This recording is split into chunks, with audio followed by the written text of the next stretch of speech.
Un chant de Noël de Charles Dickens.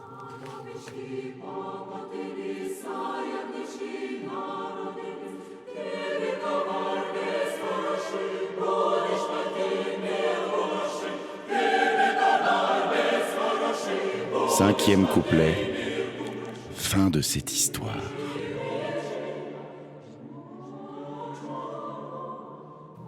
Oui, et cette colonne de lit était la sienne.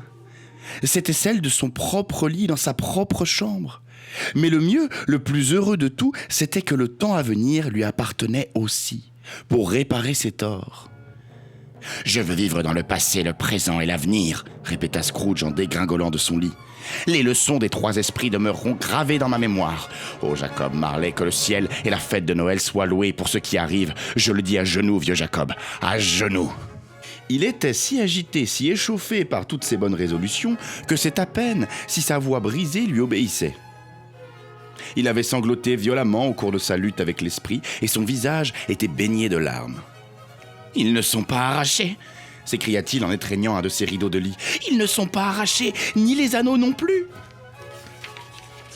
Ils sont ici, je suis ici !» Les ombres des choses qui auraient pu se réaliser peuvent se dissiper, et elles le feront, je le sais. Pendant ce temps, ses mains s'affairaient avec ses vêtements. Il les retournait à l'envers, les enfilait sans dessus-dessous. Il les déchirait, les égarait, les rendait enfin complices de toutes sortes d'extravagances. « Je ne sais que faire !» s'écria-t-il, riant et pleurant à la fois. Et en essayant de mettre ses bas, il posait en copie parfaite du Laocoon antique et de ses serpents. « Je suis léger comme une plume, je suis heureux comme un ange, gai comme un écolier, étourdi comme un homme ivre. Joyeux Noël à tous, bonne année au monde entier. Oh là, oh, et hop, oh là !» Il avait gambadé jusque dans le salon où il s'était arrêté, complètement hors d'haleine. « Voilà bien la casserole qui contenait le gruau !» s'exclama-t-il. Et il s'élança de plus belle et se remit à gambader autour de la cheminée. Voilà la porte par laquelle est entré le fantôme de Jacob Marley. Voilà le coin où était assis l'esprit du Noël présent. Et voilà la fenêtre par laquelle j'ai vu les esprits errants. Tout est à sa place, tout est vrai, tout est arrivé. Vraiment, pour un homme qui en avait perdu la pratique depuis tant d'années, c'était un rire splendide. Un rire tout à fait magnifique. Le père d'une longue lignée de rires éclatants. « Je ne sais pas quel jour du mois nous sommes aujourd'hui, » continua Scrooge. « Je ne sais pas combien de temps je suis demeuré avec les esprits, je ne sais rien, je suis tout à fait comme un bébé. Peu importe, cela m'est bien égal, je préfère être un bébé. Oh là, hé, hop, oh là, oh !» Il fut interrompu dans ses transports par les cloches des églises qui s'étaient mises à sonner les carillons les plus vigoureux qu'il eût jamais entendus. Boum, boum, boum, ding, dong, drang, drang, dong, ding, boum, boum, boum. Oh, superbe, superbe. Il courut à la fenêtre, l'ouvrit et passa la tête dehors. Pas de brouillard ni de brume, un froid clair, éclatant, un de ces froids qui vous égaient et vous ravigotent, un de ces froids qui jouent du pipeau pour faire danser le sang dans vos veines. Un soleil d'or, un ciel divin, un air frais et doux, des cloches joyeuses. Oh, superbe, superbe. « Quel jour sommes-nous aujourd'hui ?» cria Scrooge de sa fenêtre à un petit garçon en habit du dimanche, un jeune flâneur qui était peut-être entré dans la cour par curiosité. « Hein ?» répondit le garçon tout ébahi. « Quel jour sommes-nous aujourd'hui, mon bel ami ?» dit Scrooge. « Aujourd'hui ?» répondit le garçon. « Mais enfin, c'est le jour de Noël !»« Le jour de Noël !» se dit Scrooge. « Je ne l'ai donc pas manqué. Les esprits ont tout accompli en une seule nuit. Ils peuvent faire tout ce qu'ils veulent. Évidemment, évidemment qu'ils le peuvent. Oh là, mon bel ami !»« Oh là ?» répondit le garçon. « Connais-tu la boutique du marchand de volailles sur le coin à 2 rues d'ici ?» s'enquit Scrooge. « Je crois bien que oui, » répondit le gamin. « Un garçon plein d'intelligence, » dit Scrooge. « Un garçon remarquable. Sais-tu si l'on a vendu la belle dinde qui était accrochée à la devanture ? Pas la petite, la grosse. »« Quoi, celle qui est aussi grosse que moi ?» reprit le garçon. « Quel charmant garçon, » dit Scrooge. « C'est un plaisir de causer avec lui. Oui, mon bonhomme. »« Elle y est toujours ?» répondit le garçon. « Vraiment ?» dit Scrooge. « Eh bien, va l'acheter !»« Farceur, va !» s'exclama le garçon. « Non, Non, dit Scrooge, je parle sérieusement. Va donc l'acheter et dis-leur de me la porter ici pour que je leur dise où il faudra la livrer. Reviens avec le commis et je te donnerai 1 shilling. Reviens avec lui en moins de 5 minutes et je te donnerai une demi-couronne. L'enfant partit comme une flèche. Il aurait dû avoir la main bien ferme sur son arc, celui qui aurait su lancer sa flèche à moitié aussi vite. Je l'enverrai chez Bob Cratchit, chuchota Scrooge, en se frottant les mains et partant d'un éclat de rire. Il ne saura pas d'où elle est venue.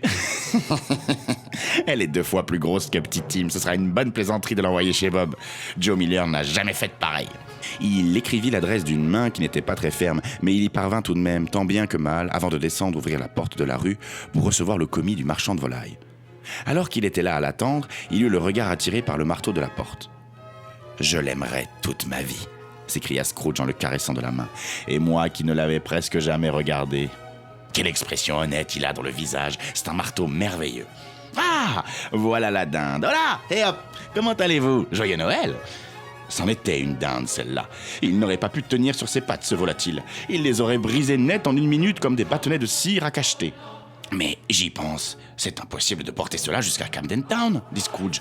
Il vous faut un fiacre. » Le petit rire de Scrooge lorsqu'il prononça ces paroles, son petit rire lorsqu'il paya la dinde, son petit rire lorsqu'il paya le fiacre, et son petit rire lorsqu'il récompensa le garçon, ne furent surpassés que par son petit rire lorsqu'il se rassit tout essoufflé dans son fauteuil où il continua de rire jusqu'aux larmes. Il eut de la peine à se raser car il avait la main encore fort tremblante. Et même lorsqu'on ne danse pas en se faisant la barbe, cela requiert de la concentration. Mais il se serait coupé le bout du nez qu'il aurait mis tout tranquillement un pansement sur l'entaille sans rien perdre de sa bonne humeur.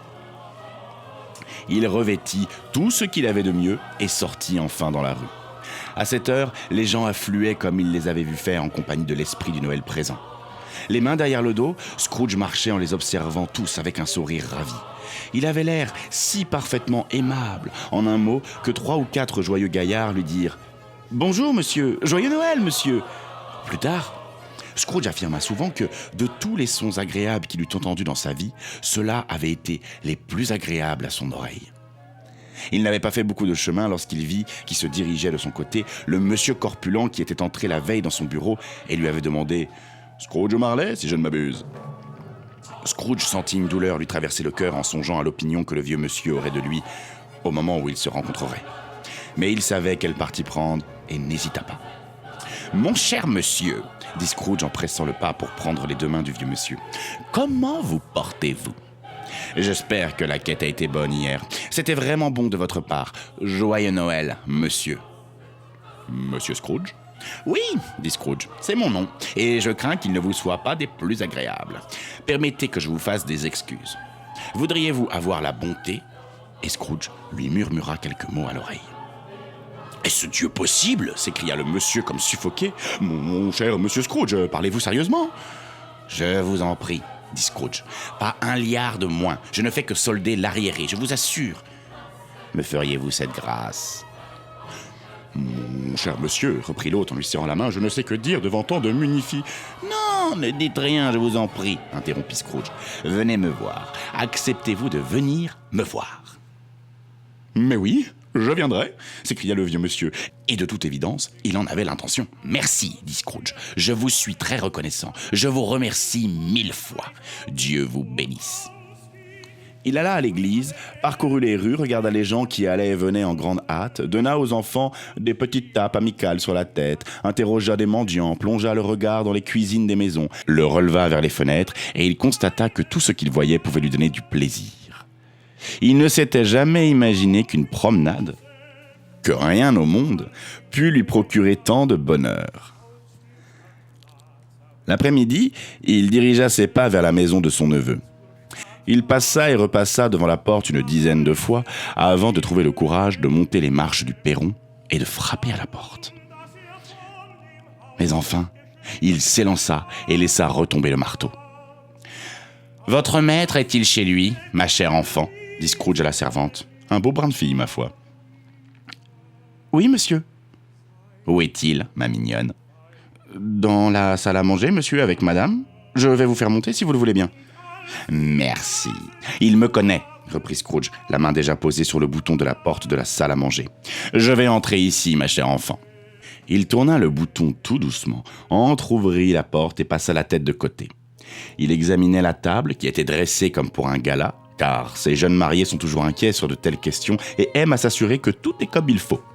« Fred !» dit Scrooge. Dieu du ciel!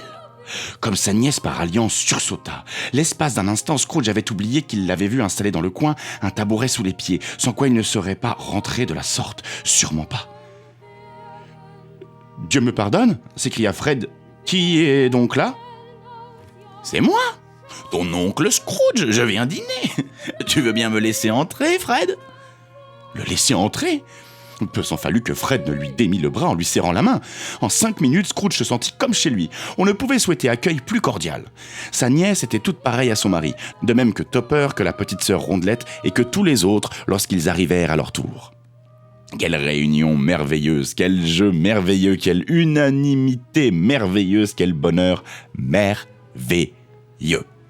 Mais le lendemain, Scrooge arriva de bonne heure à son bureau. Oh oui, de bonne heure. S'il pouvait seulement y arriver le premier et surprendre Bob Cratchit en flagrant délit de retard, c'était sa plus chère préoccupation. Et il y réussit, oui, il y réussit. L'horloge sonna 9 heures. Point de Bob. 9h15, point de Bob. Il arriva avec un retard de 18 minutes et demie bien compté. Scrooge était assis, la porte toute grande ouverte pour le voir se glisser dans la citerne. Avant d'ouvrir la porte, Bob avait déjà ôté son chapeau et aussi son cache-nez. En un clin d'œil, il fut installé sur son tabouret et se mit à faire courir sa plume, comme pour essayer de rattraper 9 heures. « Voilà !» grommela Scrooge, imitant de son mieux sa voix habituelle. « Qu'est-ce que cela veut dire d'arriver à une heure pareille ?»« Je suis bien fâché, monsieur, dit Bob. Vous avez raison, je suis en retard. »« En retard ?» répéta Scrooge. « En effet, il me semble que vous l'êtes. Venez un peu par ici, s'il vous plaît. »« Ce n'est qu'une fois l'an, monsieur, fit Bob d'un ton suppliant en émergeant de sa citerne. Cela ne se reproduira plus. Je me suis quelque peu amusé hier, monsieur. »« Alors laissez-moi vous dire ceci, mon ami, rétorqua Scrooge. Il est hors de question que je tolère ce genre de choses plus longtemps. Par conséquent, poursuivit-il en sautant à bas de son tabouret et en portant à Bob un tel coup dans l'estomac qu'il le fit reculer en trébuchant jusque dans sa citerne. Par conséquent, je vais immédiatement augmenter vos appointements. Bob se mit à trembler et se rapprocha de la règle sur son bureau. Il lui vint un instant l'idée de s'en servir pour assommer Scrooge, puis de le saisir au collet et de demander de l'aide et une camisole de force aux gens qui passaient dans la ruelle. « Un joyeux Noël, Bob, dit Scrooge, avec un air trop sérieux pour qu'on puisse s'y méprendre et en lui tapant amicalement sur l'épaule. Un plus joyeux Noël, Bob, mon brave garçon, que je ne vous en ai offert depuis de longues années. Je vais augmenter vos appointements et m'efforcer de venir en aide à votre famille dans le besoin.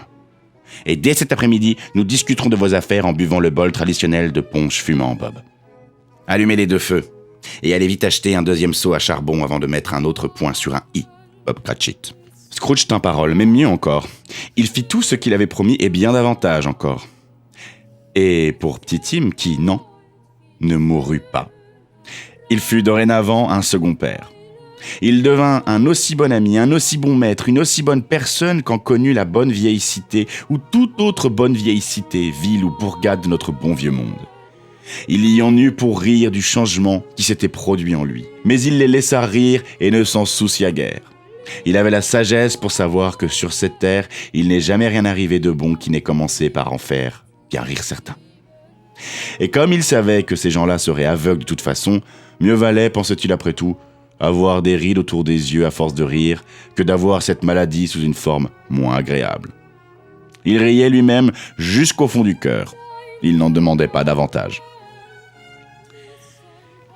Il n'eut plus de commerce avec les esprits et promit même de s'abstenir désormais de tout spiritueux.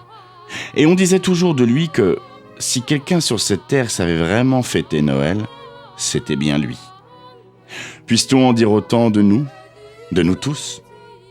Et ainsi, comme disait Petit Tim, que Dieu bénisse chacun de nous. Joyeux Noël.